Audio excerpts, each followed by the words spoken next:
soon as we put the competencies alongside of curriculum, that dramatically, very profoundly impacted the caliber of learning in our school.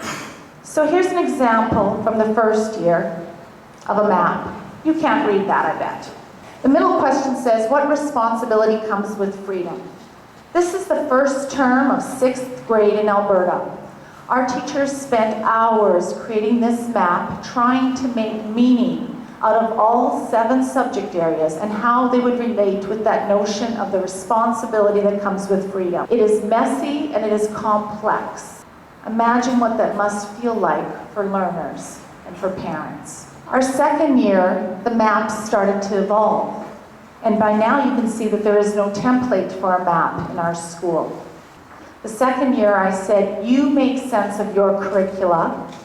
You hand it in whatever format works for you. And so I get different formats. This is another format that shows how our subject area discipline specialists are working together, in this case language arts and science, around the topic of biological diversity and the merits and limitations of genetically modifying organisms. You can see that teachers are identifying their assessments. They're also identifying the need to knows, the foundational knowledge and skills children need to develop in each subject discipline. That resulted in posters that looked like this. That map resulted in posters that were about 7-foot long posters that I'll show you in a moment, were shared at a research fair. As students were developing their proposals for a genetically modified organism, we realized again that we needed to draw upon the expertise of our community to heighten the caliber of learning.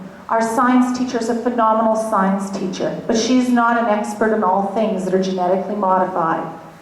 For every student indicated interest, that teacher went and found mentors from our university who worked with our students.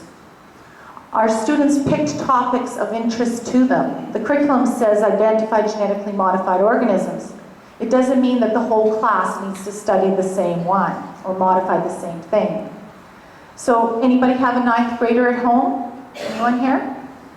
Yeah, I have a 10th grader. They like to eat. Boys love to eat when they're in 10th grade. And so this poster is 3 boys in 9th grade who didn't like the no nuts policy in our building. And so they want to eat granola bars and chocolate bars and things that have nuts, so they want to create a hyperallergenic peanut. And that was their project. The problem is there are not a lot of experts about making hypoallergenic peanuts. So we got them the best one we could find. But this is where our kids are smart. Our kids knew they needed specialized expertise. They took this project very seriously because it was their project. And they went to Dr. Peggy Oskin-Atkins, I believe at the University of Georgia. On their own, they initiated an email. She is the world-renowned peanut specialist. They did not tell their teacher, they did not tell us, but for several months they were conversing with this researcher here in the US, and she was giving them feedback on their research proposal, the methodology, and their conceptual framework. We've learned that our students want the mentorship and the expertise that our community offers. We also learned that when we give our children access to different resources to think about their learning, that they work at a different caliber. When our students know they can print off a poster that is 7 foot long in full color, the caliber of their work changes dramatically than if we ask them to do that on a sheet of loose leaf paper. We have bought cameras, we've bought plotter printers, and we have put that into our hands of our students. All of our students have access to those technologies and tools to advance their learning. So here's our research fair, and you can see it's just like at any other university. Our students are standing with their research, and the research is being critiqued by the academic community. Researchers, parents, community members, central office colleagues, everybody came down. We had Dan Riskin, who's a biologist and a TV personality, who's on the Discovery Network. He Skyped in and gave each group of students customized feedback on their posters. Instead of children getting one piece of formative feedback or some of the feedback from their teacher, they had multiple opportunities to have feedback on their work. We believe it's important for kids to have opportunities to showcase their learning, whether it's a final product, like in this case, or whether it's a process somewhere along the learning journey. And we've learned that when teachers are passionate about their work, when they are engaged and they feel ownership for their work, so will their students. All right, so you're asking a little bit about how we made the decision, or why we made the decision to eliminate textbooks. Absolutely. That was an interesting decision. Pedagogically, we decided to move towards teaching of foundational skills, literacy and numeracy as a priority, but that would be couched within a project-based learning model, as well as looking for cross-disciplinary connections that allow our students to develop critical competencies. So we spent a lot of time looking at the cost of textbooks, and actually wanted to look at perhaps some online textbooks because we were concerned with how rapidly changing the information is, and how within the point of purchasing a textbook it's already basically expired.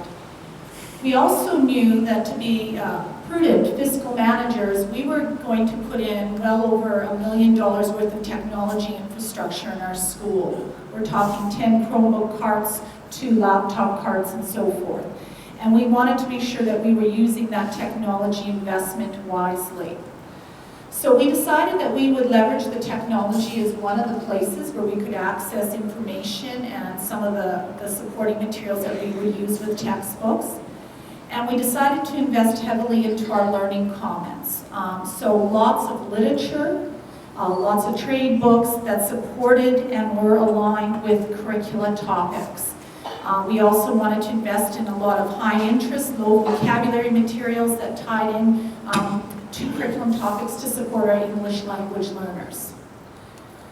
We also then decided that project-based learning is about multidisciplinary learning. It's about learning in relation to real-world situations and dealing with real-world problems.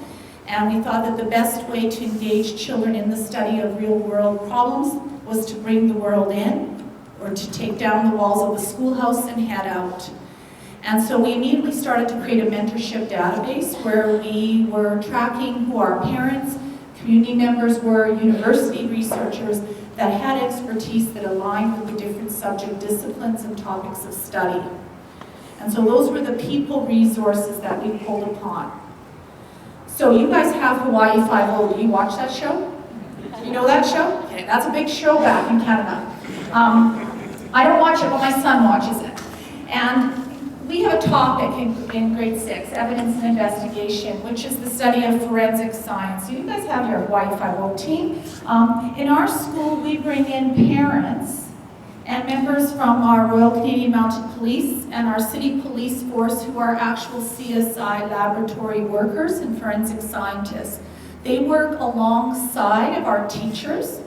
They are not responsible for instruction, the teacher is, but they work alongside our teachers providing content support and skill expertise that we ourselves would not have as teachers. I also hired teachers that had very distinct expertise because a teacher is our most expensive resource in our school.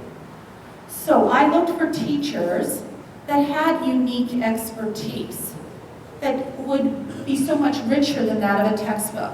So I have a teacher who sings in and performs with the Edmonton Opera. I have a teacher who is the coach for the Edmonton Eskimo Cheerleading Club. I have a teacher who worked alongside of Chris Hadfield at NASA. These are very skilled people. And because we've created a common timetable, just because I'm the science specialist in grade 9, doesn't mean I can only teach grade 9. It is easy for us to move in and out of our building because we have a common schedule. And so instead of reading about space in our elementary program, we bring down our science teacher from our junior high who worked at NASA. And what we're finding is that creates very different, richer, more passionate learning, where teachers are learning alongside of kids. I have to tell you, when I decided not to buy textbooks, within a few weeks I started the hiring process. And one of the questions I asked at every single interview was, do you think you could teach in this school if you had no textbooks? In the interview, what do you think everybody said? Yes, of course. Of course they could. Second week of school, guess what happened? Everybody needed a textbook. And they came in individually, and they were chipping away at me, telling me all the reasons why they needed a textbook. And then that didn't work. I kept saying no. So then they started to come in teams. The whole grade 2 team would come in. I have 6 grade 2 teachers, right? You know, they'd all come into my little office. There was part of me, the teacher part of me, the person who was empathetic, I could see they were struggling getting to project-based learning. And I knew if I gave them what they have always used, there would be no impetus for them to be disruptive and take a risk to try something new. And so it was in that moment that I decided that I had to get away from wanting them to like me, wanting to feel sorry for them. I had to support them with taking that leap. And so I continued to say no. To this day, our teachers will tell you, and some of you in this room have been in our school, that they very rarely ever use a textbook, and that is one of the things that has changed everything they know about teaching and learning, that they're working harder than they ever did, but they love it way more than they ever